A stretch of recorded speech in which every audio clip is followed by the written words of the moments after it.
आपण बघतोय चौफेर महाराष्ट्र एबीपी माझावर आणि आता आणखी काही घडामोडी. बातमी येते राजकीय वर्तुळातनं.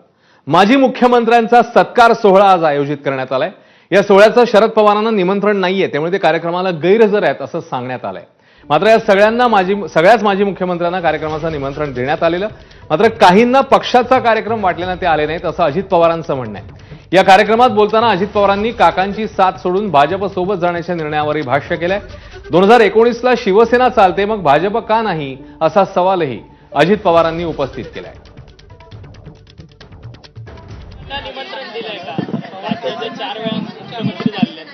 त्याच्यामध्ये सर्वांनाच दिलेलं आहे.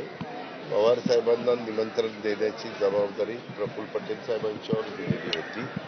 त्याच्यावर त्यांनी त्या ठिकाणी दिलेलं असेल. महायुतीतील धुसफूस पुन्हा एकदा चव्हाट्यावर येते.